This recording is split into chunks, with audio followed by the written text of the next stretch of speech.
Railway कर्मचारी जरूरी खबर सरकार पेंशनर्स जारी कले अलर्ट भूल रे भी करंतुनी एही काम तेबे कौन रही संपूर्ण अपडेट टी आसंतु जानिबा ता पूर्व चैनल रे नुआ थिले चैनल टी को सब्सक्राइब करी रखंतु एमिति गुरुत्वपूर्ण अपडेट सबुठु प्रथमे पाइबा पई।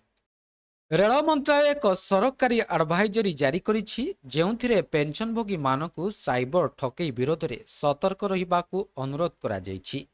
संप्रति अनेक मामला सामना को आसीछि जेउठारे ठक माने रेलबाई अधिकारी भावरे निजकु पेंशनभोगी मानकु फोन करुछंती। तेबे ठकईर एही नूतन पद्धति कौन अटे? ठक माने वरिष्ठ रेलबाई अधिकारी भावरे निजकु परिचय दे पेंशनभोगी को कॉल करुछंती, मेसेज करुछंती किंबा व्हाट्सएप करुछंती। ସେମାନେ ନିମ୍ନଲିଖିତ ବାହାନାରେ ସୂଚନା ମାଗୁଛନ୍ତି। PPO update, pension payment order update କରିବା ବାହାନାରେ କେୱାଇସି ଯାଞ୍ଚ, ଆପଣଙ୍କ ପେନ୍ସନ୍ ଆକାଉଣ୍ଟକୁ ପୁନଃ ପଞ୍ଜୀକରଣ କରିବା ନାମରେ ଅତିରିକ୍ତ ସୁବିଧା, ଅତିରିକ୍ତ ପେନ୍ସନ୍ ଲାଭ କିମ୍ବା ବିଚାରାଧୀନ ଦେୟ ପ୍ରଦାନ ପ୍ରତିଶ୍ରୁତି ଦେଇ ରେଳବାଇ କଡ଼ା ଚେତାବନୀ ଯଥା ସରକାରୀ ନିର୍ଦ୍ଦେଶ ଜାରି କରିଛି।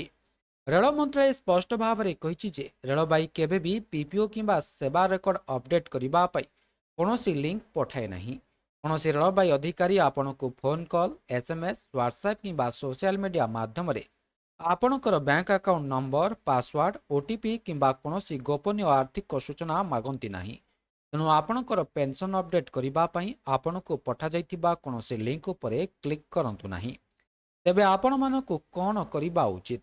ଅଜଣା ନମ୍ବରରୁ ଆସୁଥିବା କଲ୍ ଉପରେ କେବେ ବି ଆପଣଙ୍କର ବ୍ୟାଙ୍କ ବିବରଣୀ କିମ୍ବା ବ୍ୟକ୍ତିଗତ ସୂଚନା ସେୟାର କରନ୍ତୁ ନାହିଁ।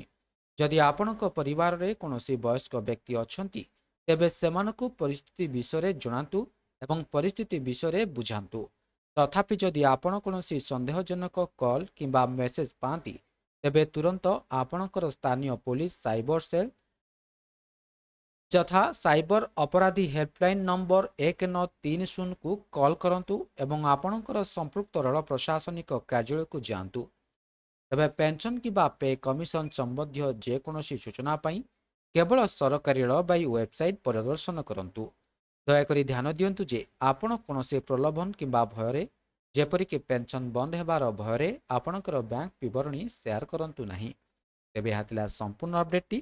ଭିଡ଼ିଓଟି ଭଲ ଲାଗିଥିଲେ ଭିଡ଼ିଓଟିକୁ ଲାଇକ୍ କରନ୍ତୁ, ସେୟାର କରନ୍ତୁ ଏବଂ ଚ୍ୟାନେଲଟିକୁ ସବସ୍କ୍ରାଇବ୍ କରିବା ପାଇଁ ଭୁଲନ୍ତୁ ନାହିଁ।